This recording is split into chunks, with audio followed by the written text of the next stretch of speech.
Baghdad میں ایک تاجر رہتے تھے اور وہ زعفران کی تجارت کیا کرتے تھے، تو زعفرانی بغدادی ان کا نام تھا، زعفرانی بغدادی۔ ایک مرتبہ امام شافعی رحمۃ اللہ علیہ ان کے گھر مہمان آئے، ان کو بڑی خوشی ہوئی کہ اتنے بڑے اللہ والے عالم میرے گھر آئے ہیں، بڑے خوش ہوئے۔ تو انہوں نے صبح اپنے کام پہ جانے سے پہلے اپنی باندی کو ایک چٹ لکھ کے دی، پرچی لکھ کے دی کہ آج کا مینیو یہ ہوگا، یہ بنانا ہے۔ اس نے کہا جی ٹھیک ہے۔ اب وہ جب واپس آئے نا کھانے کے وقت میں، دوپہر کو یا شام کو جو بھی وقت ہوگا، تو دیکھا جو میں نے لکھا ہوا ہے وہ سارا تو ہے، ایک اور ڈش رکھی ہوئی ہے۔ تو باندی کو کہا یہ تو نے کیا کیا، یہ تو میں نے نہیں کہا تھا، کیوں بنائی تم نے؟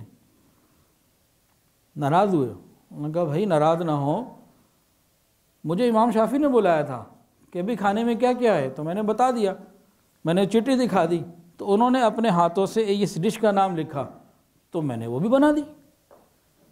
جیسے ہی ان کو یہ معلوم ہوا کہ امام شافعی رحمۃ اللہ علیہ نے اپنی خواہش، اپنی مرضی سے ایک چیز میں اضافہ کروایا اور میری باندی نے وہ بنا بھی لی، اتنا خوش ہوئے باندی کو ہی آزاد کر دیا۔ تو یہ محبت اور تعلقات کے اوپر بات ہوتی ہے کہ بھئی آپ کا وہاں تعلق کیسا ہے۔ اگر تعلق میں گنجائش ہے تو جناب آپ بے وقت بھی چلے جائیں، جب مرضی چلے جائیں۔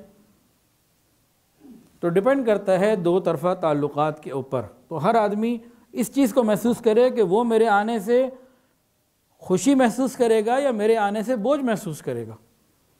اگر آپ کو یقین ہے کہ وہ آپ کے جانے سے دلی خوشی محسوس کرتا ہے تو پھر بہت ساری گنجائشیں آپس کے تعلقات کی بنیاد پر نکل آتی ہیں۔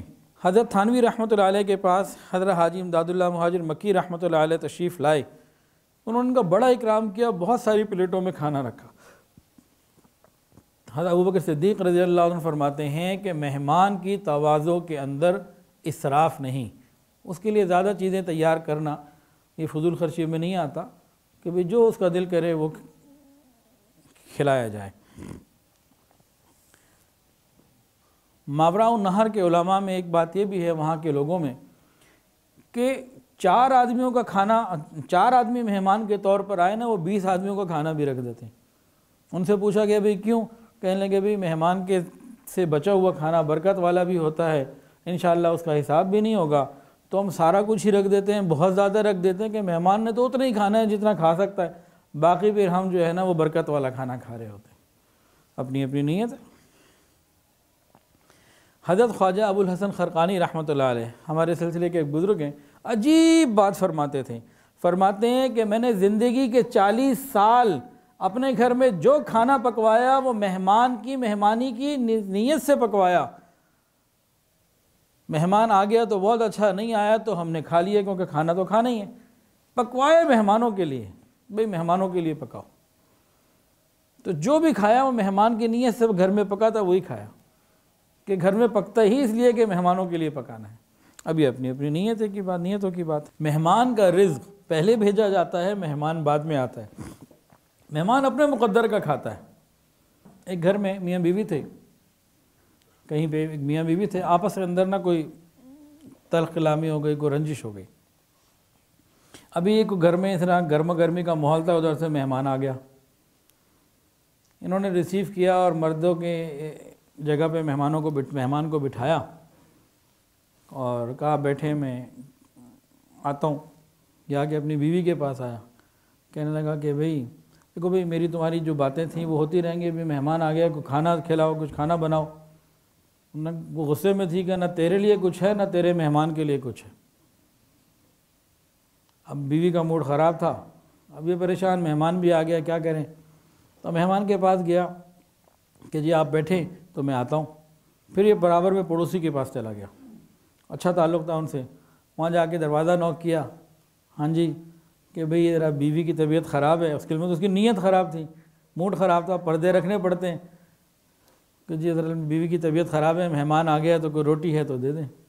کہا اچھا ابھی دیتے ہیں، اب تھوڑی دیر بعد آئے، ہم کھانا پکاتے ہیں اور لے جاتے ہیں۔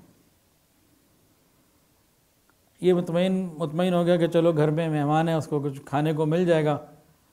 تو یہ پھر جب واپس گھر آیا، مہمان کے پاس بیٹھا، پھر اندر گیا تو دیکھا کہ بیوی بیٹھی رو رہی ہے. کہا یہ شیرنی رو رہی ہے تو رونے والی نہیں تھی. تو بولے بھائی کیا بات ہے, خیریت ہے, کیوں رو رہی ہو؟ نے کہا جی مجھے معاف کر دیں, میں جو ہے نا بس غلطی ہو گئی.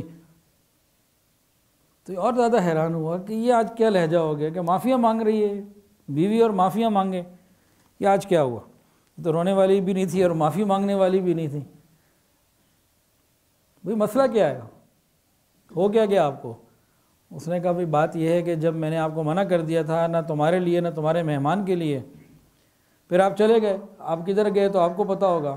پھر تھوڑی دیر بعد خیال آیا کہ بھئی میری تو لڑائی تم سے تھی, مہمان سے کیا تھی, اس کا کیا قصور؟ میں کہا چلو جاتی ہوں, آٹا نکالتی ہوں, کچھ روٹی شوٹی بناتی ہوں.